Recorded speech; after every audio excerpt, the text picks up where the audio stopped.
Ms. Judy Lake is a dear, sweet lady that I have had an opportunity to get to know over several months of being at Sherwood. Ms. Judy, if you would sit here in the middle for me. We're going to put you in the middle over here. Yes, ma'am. Yes, ma'am. And we're going to flank you. That's right. She is in the hot seat.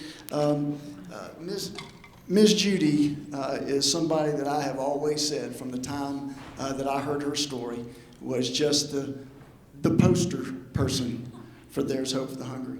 This lady sitting beside me right here is the reason why we do what we do. And I just want to say thank you to Judy for being able to come up here today and agreeing to sit up in front of all of you and talk. She is now a member at Sherwood Forest, and Chris is her pastor.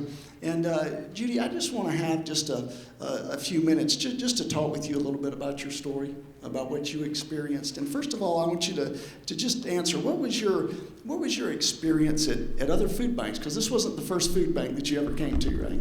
I had gone with a group of friends. We go to other food banks on occasion, and you just go there, you give your name, you wait a while, and you go out, they hand you your food, and you're on your merry way. But when I went to There's Hope for the Hungry, it was different because they didn't just feed my body, they fed my soul. They shared the gospel, and I got saved that day. And the following Sunday, I went to church for the first time. Amen. Well, what did you? Well, first of all, how did you hear about Sherwood? What was your path to be able to even come? The first time I heard about Sherwood was through There's Hope for the Hungry. There was a poster. I live in a senior citizen living complex. There was a poster on one of our bulletin boards, and we had been going around checking food banks out, so we said, well, let's check this one out. So we decided to check it out. The rest is kind of history. All right. Well, Ms. Judy, when you arrived there, what was your impression? What did you experience when you drove up on the campus? It was a very loving atmosphere. It was a very friendly atmosphere, an accepting one. People were very helpful. We go in there and we were greeted right away, and we didn't have long of a wait to wait before. It was the very first time that There's Hope for the Hungry even did There's Hope for the Hungry. I mean, that Sherwood Forest even did There's Hope for the Hungry. So they were a little unorganized, but they got their act together. Well, it comes, you experience. So we were all in one room to begin with. They had the registration table, and then the waiting room was all in one area. And so that was the first time. I remember that day, and I remember that day very well because it was our first day there, and I think we did about 60 or 70 people the very first time. So yes, it was overwhelming, but we appreciate you being there. When did you realize that this distribution was a lot different than the other food banks that you had been to in the past? As soon as I heard the word counseling. That's an intimidating word. I'm sitting there, I'm wondering, what kind of counseling are they going to be giving me? Yeah. And so, but you decided to stick with it and to keep going, right? I did, and I met with Barbara Brooks. She was my counselor. She shared the gospel. We did the prayer of salvation, and actually thanked her for doing that for me because I had been searching for a long time. And so I was one of God's lost sheep. I was in the flock, but I was lost. So I was found. Amen. Well, then tell me, after you had that experience with Barbara and she prayed with you to receive the Lord, what happened next in your life? Well, next, I was with 3 friends of mine. We were searching for a church, so we had been visiting other churches. So we decided that Sunday we were going to go to Sherwood Forest and check it out. And my experience getting ready, you know how they say Satan grabs a hold of you as soon as you're saved? Yeah, he certainly did, because I tried on 3 different dresses that day and 3 different shoes that day, and pantyhose and old ladies don't go along well. So it took me a while. I thought I was going to be late getting to church, but made it there on time. And then I go to sit down with my friends. She's a back row Baptist, so we had to sit in the back row. And there comes Chris out in blue jeans. So that gave me my confirmation right then and there that you don't have to get all decked out to go for God. He come as you are. He wants you to come.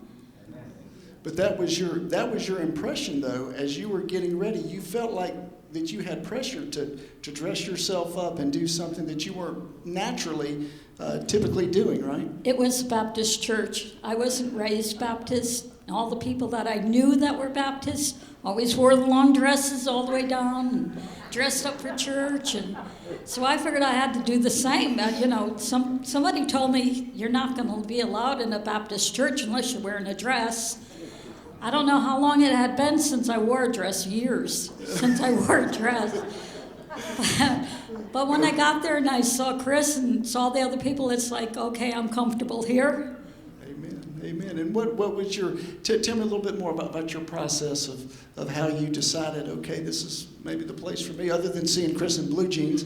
Well, Chris, that Sunday was saying how they were going to do a community project where they were going to meet on Wednesday, they were going to cook hot dogs and hamburgers and feed all the first responders.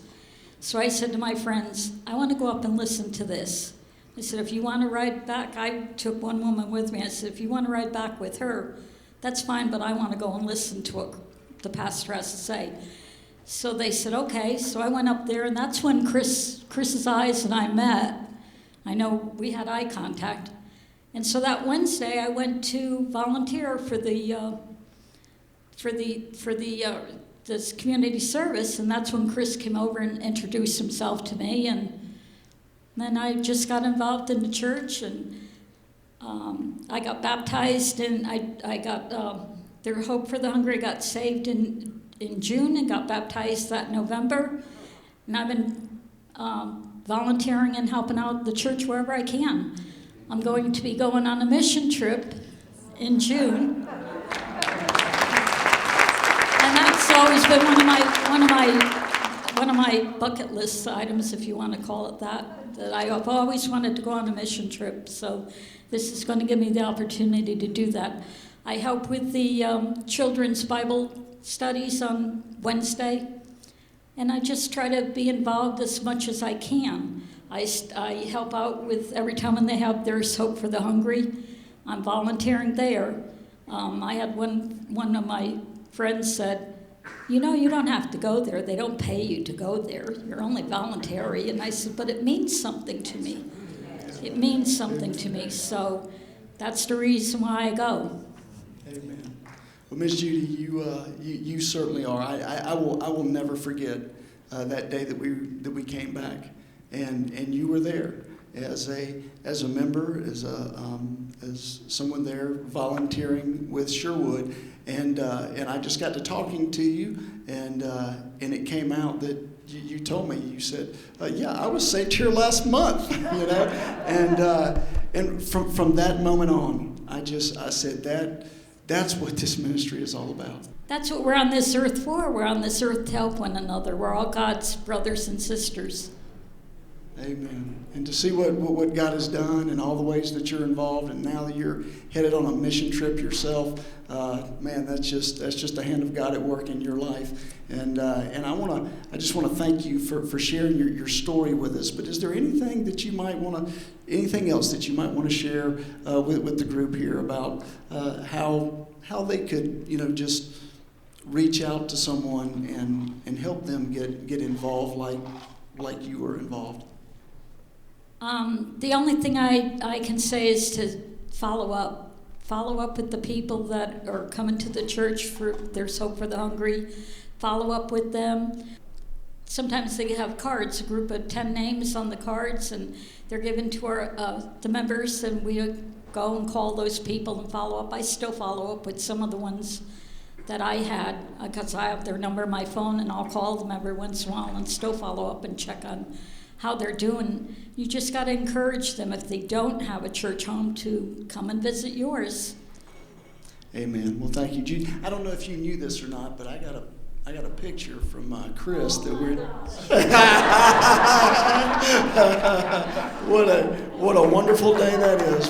Miss Judy, thank you so much. Wait. When I was volunteering for There's Hope for the Hungry, and in our waiting room we have a video, and it shows different things that Sherwood Forest is doing, and one of them was the different baptisms.